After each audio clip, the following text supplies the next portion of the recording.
السلام علیکم ورحمۃ اللہ تعالی وبرکاتہ۔ آج ہم اپنی اس ویڈیو میں یہ جاننے کی کوشش کریں گے کہ آخر وہ کون سی وجوہات ہیں جس کی بنیاد پر آج مسلمانوں کا بچہ بچہ ارطغرل غازی اور ان کی نسلوں سے محبت کرنے لگا ہے۔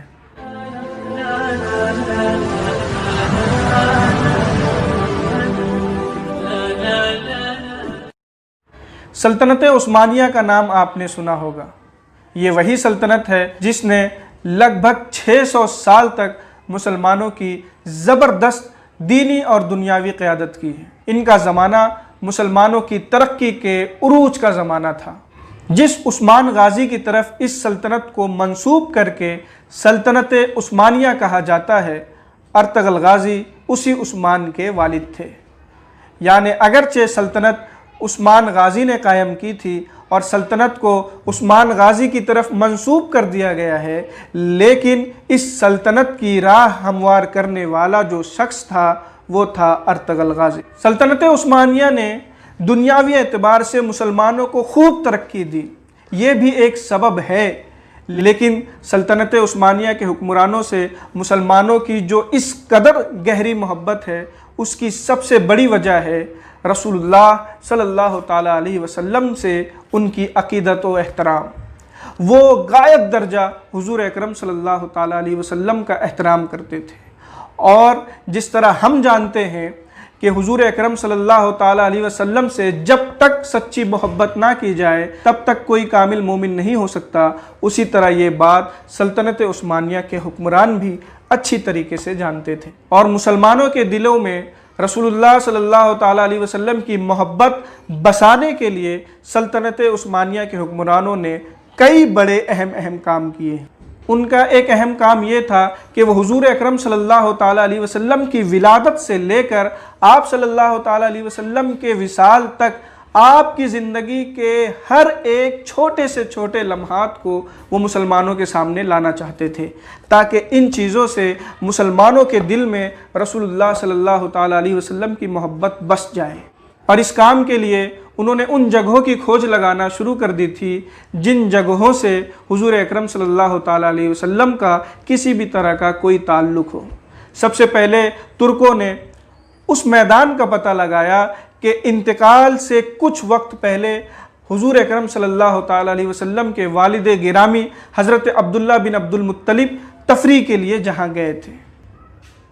اس کے بعد اس گھر کا بھی پتہ لگایا جہاں پر حضور اکرم صلی اللہ تعالیٰ علیہ وسلم کی ولادت ہوئی تھی۔ اس قبر انور کا بھی پتہ لگایا جہاں پر حضور اکرم صلی اللہ تعالیٰ علیہ وسلم کی والدہ ماجدہ حضرت آمنہ رضی اللہ تعالیٰ عنہا آرام فرما رہی ہیں۔ اس جگہ کی بھی کھوج لگائی جہاں پر حضرت عبد المطلب رضی اللہ تعالیٰ عنہ نے آخری سانسیں لی تھی۔ حضرت خدیجۃ الکبریٰ رضی اللہ تعالیٰ عنہا کے آخری آرام گاہ کی بھی کھوج ترکوں ہی نے لگائی تھی۔ جب سب سے پہلے وحی نازل ہوئی اور حضرت خدیجۃ الکبریٰ نے حضور اکرم صلی اللہ تعالیٰ علیہ وسلم کو اپنے چچا زاد بھائی ورقہ بن نوفل کے پاس لے گئی، ورقہ بن نوفل کے اس گھر کی بھی کھوج ترکوں نے لگائی تھی۔ حضرت زید بن ارقم رضی اللہ تعالیٰ عنہ کی اس کوٹھری کی بھی کھوج لگائی جہاں پر حضور اکرم صلی اللہ تعالیٰ علیہ وسلم اپنے چند جان نثار صحابہ کے ساتھ میٹنگ کیا کرتے تھے۔ حضرت ام ہانی رضی اللہ تعالیٰ عنہا کے اس آنگن کا بھی پتہ لگایا جہاں سے آپ معراج کے سفر کو روانہ ہوئے تھے۔ اس راستے کی بھی کھوج لگائی جس راستے پر چل کر حضور اکرم صلی اللہ تعالیٰ علیہ وسلم نے مکہ سے مدینہ کی طرف ہجرت فرمائی تھی۔ وہ راستہ آج بھی شارع ہجرت کے نام سے مشہور ہے۔ مدینہ پہنچنے سے پہلے جس کنویں کے پاس آپ نے قیام فرمایا تھا اور جس کنویں کے پانی نے آپ کی زیارت کر کے خود بخود اوپر چڑھایا تھا، ترکوں نے اس کنویں کا بھی پتہ لگایا۔ غرض کے ہر وہ مقام جس کا تھوڑا سا بھی تعلق حضور اکرم صلی اللہ تعالیٰ علیہ وسلم سے تھا، ترکی حکمران، سلطنت عثمانیہ کے حکمران اس مقام کا پتہ لگاتے اور اسے محفوظ کر دیتے تاکہ مسلمان ان مبارک جگہوں کی زیارت کریں اور اپنے ایمانی رشتے کو مضبوط کریں اور حضور اکرم صلی اللہ تعالیٰ علیہ وسلم سے محبت میں اضافہ کریں۔ لیکن اب میں آپ کو سلطنت عثمانیہ کے حکمرانوں کی وہ سب سے بڑی خدمت بتانے جا رہا ہوں جس کی وجہ سے مسلمان ارطغرل غازی اور ان کی نسلوں سے سچی محبت کرتے ہیں۔ وہ خدمت ہے مسجد نبوی کی تعمیر۔ کئی برسوں سے سلطنت عثمانیہ کے حکمرانوں کی یہ خواہش تھی کہ وہ مسجد نبوی کو دوبارہ بنائیں، لیکن یہ مقام نہایت ادب کا مقام تھا۔ وہ جانتے تھے کہ اس مقام میں اگر ادنا سی بھی گستاخی ہو گئی تو انہیں اپنے ایمان سے ہاتھ دھونا پڑے گا۔ اسی پش و پیش میں وہ کئی سالوں تک رکے ہوئے، لیکن کسی نے کیا خوب کہا ہے کہ اگر عشق کامل ہو تو وہ سب کچھ کرواتا ہے۔ رسول اکرم صلی اللہ تعالیٰ علیہ وسلم سے ان کے کامل عشق ہی نے انہیں اس بات پر ابھارا کہ وہ مسجد نبوی کی دوبارہ تعمیر کروائیں۔ لہٰذا سب سے پہلے انہوں نے یہ اعلان کروایا کہ جتنے بھی ماہر فنکار دنیا میں موجود ہیں وہ سلطنت عثمانیہ کے دارالحکومت قسطنطنیہ آ جائیں، ہم مسجد نبوی دوبارہ بنانے جا رہے ہیں۔ یہ اعلان جس نے بھی سنا، دنیا کے کونے کونے سے لوگ قسطنطنیہ یعنی موجودہ استنبول آنے لگے۔ 15 سال تک ماہر فنکاروں کی جماعت قسطنطنیہ آتی رہی، اور جب ترکی حکمرانوں کو یہ اعتماد ہو گیا کہ اب ہمارے پاس ماہر فنکاروں کی ایک زبردست ٹیم تیار ہو گئی ہے، تو انہوں نے قسطنطنیہ سے کچھ کلومیٹر کے فاصلے پر ایک بستی آباد کی، جہاں پر انہیں ٹھہرایا گیا، جہاں پر ان کے کھانے پینے رہنے سہنے کا انتظام کیا گیا۔ اور اس کے بعد سلطنت عثمانیہ کے حکمرانوں نے حکمران خاندانوں کی ایک اہم میٹنگ رکھی، جس میں 3 بڑے فیصلے کیے گئے۔ ایک فیصلہ تو یہ کیا گیا کہ وہ اپنے نابالغ بچوں میں سے جو سب سے زیادہ ہوشیار بچہ ہے اسے اپنا فن بالکل اسی طرح سکھا دیں جس طرح وہ خود جانتے ہیں۔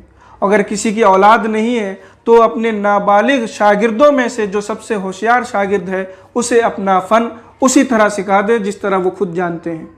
نابالغ کی قید اس لیے لگائی گئی تھی کیونکہ ان بچوں کو کل مسجد نبوی کی تعمیر کرنی تھی، لہٰذا سلطنت عثمانیہ کے حکمران یہ چاہتے تھے کہ مسجد نبوی کی تعمیر ایسے ہاتھ کریں جن کے سر پر گناہوں کا کوئی بھی بوجھ نہ ہو۔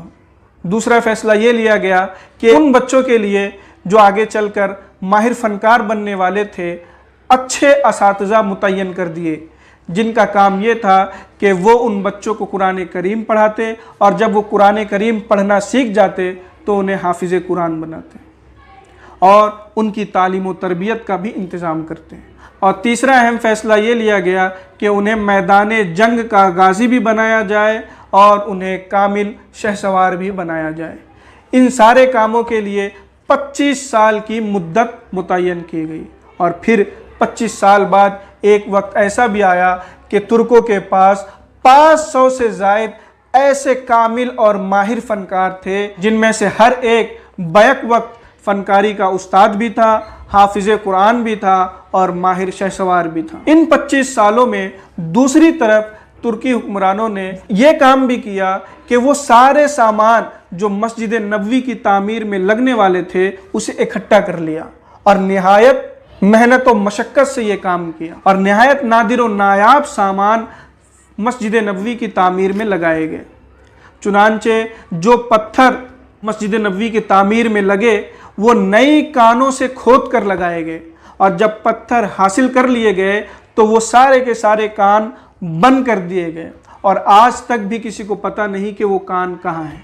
کسی کو پتہ نہیں کہ مسجد نبوی میں جو پتھر استعمال ہوئے ہیں وہ کس کان سے لائے گئے تھے۔ انہوں نے جو لکڑیاں چنی وہ ایسے جنگلوں سے چنی جو بالکل نئے تھے، جہاں پر انسانوں کا گزر نہیں ہوا تھا، اور وہ لکڑیاں اکٹھا کر کے انہوں نے حجاز یعنی مدینہ منورہ بھجوا دیا تھا۔ مدینہ منورہ کی فضا میں انہیں 20 سال تک رکھا گیا تھا تاکہ وہ لکڑیاں مدینہ منورہ کے فضا سے فیض یاب ہو سکیں۔ رنگوں کے لیے جن درختوں اور خشکی اور سمندری پودوں کا استعمال ہوا وہ خاص اسلامی ممالک سے ہوا۔ پچکاری کے لیے جو قلم بنائے گئے وہ خاص ایران سے بنوا کر منگائے گئے۔ خطاطی کے لیے جو قلم استعمال کیے گئے وہ دریائے نیل کے کنارے اگائے گئے۔ غرض کے مسجد نبوی کی تعمیر میں جو بھی سامان استعمال کیا گیا وہ نادر و نایاب تھا، انوکھا تھا۔ جب یہ سارے سامان اکٹھا ہو گئے تو ترکوں نے ان 500 سے زائد فنکاروں کے قافلے کو اور ان سامانوں کو مدینہ منورہ پہنچا دیا۔ مدینہ منورہ سے 4 فرسنگ دوری پر یعنی 12 میل لگ بھگ 18 کلومیٹر دوری پر انہیں بسایا گیا اور وہ سامان وہاں رکھ دیے گئے، اور ان فنکاروں کو کام کرنے کے سلسلے میں 2 ہدایتیں دے دی گئی۔ ایک تو یہ کہ جب سے وہ کام شروع کریں اور جب تک کام کریں اس پوری مدت میں وہ باوضو رہیں، اور نمبر 2 یہ کہ اس پوری مدت میں وہ قرآن کریم کی تلاوت کرتے رہیں، اور اس طرح مسجد نبوی کی تعمیر ہوتی رہی۔ ایک سوال یہ کسی کے ذہن میں آ سکتا ہے کہ مدینہ منورہ میں تعمیر ہونی تھی اور مسجد نبوی کی تعمیر ہونی تھی، تو آخر کیا وجہ تھی کہ وہ سامان 18 کلومیٹر کی دوری پر رکھے گئے تھے؟ اس کی وجہ یہ تھی کہ روضہ رسول صلی اللہ تعالیٰ علیہ وسلم کا ادب و احترام نہایت ضروری ہے۔ اس مقام کی ادنا سی گستاخی یہ ایمان کو برباد کر سکتی ہے، اور ترکی یہ بات بالکل اچھی طریقے سے جانتے تھے۔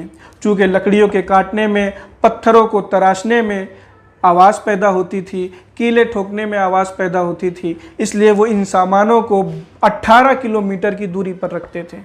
اور یہ بھی بات آپ کے ذہن میں رہے کہ اس وقت سب سے تیز سواری گھوڑے کے علاوہ اور کوئی نہیں تھی، اور کبھی کبھی ایسا بھی ہوتا کہ کوئی لکڑی بڑی کٹ جاتی یا کوئی پتھر چھوٹا تراش دیا جاتا تو وہ جلد بازی نہیں کرتے، کیونکہ سلطنت عثمانیہ کے حکمرانوں کی طرف سے انہیں سخت وارننگ تھی کہ مسجد نبوی میں کسی بھی قسم کی کوئی آواز نہ کی جائے۔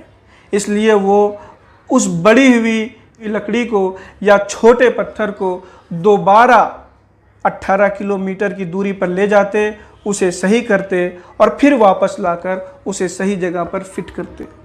اتنے انتظام و اہتمام سے مسجد نبوی کی تعمیر ہوتی رہی، اور پھر ایک وقت ایسا بھی آیا کہ روئے زمین پر سب سے خوبصورت عمارت بن کر تیار ہو گئی، جسے آج ہم مسجد نبوی کہتے ہیں۔ رسول اکرم صلی اللہ تعالیٰ علیہ وسلم سے اس قدر سچی محبت، اس قدر عشق، اس قدر عقیدت و احترام ہی سبب ہے کہ آج مسلمانوں کا بچہ بچہ ارطغرل غازی اور ان کی نسلوں سے بے پناہ محبت کرتا ہے۔ ہم سب کو چاہیے کہ ہم اپنے اسلاف کی تاریخ کو جانیں، پڑھیں اور اس پر عمل کرنے کی کوشش کریں۔ اسی کے ساتھ مجھے دیجیے اجازت۔ السلام علیکم ورحمۃ اللہ تعالیٰ وبرکاتہ۔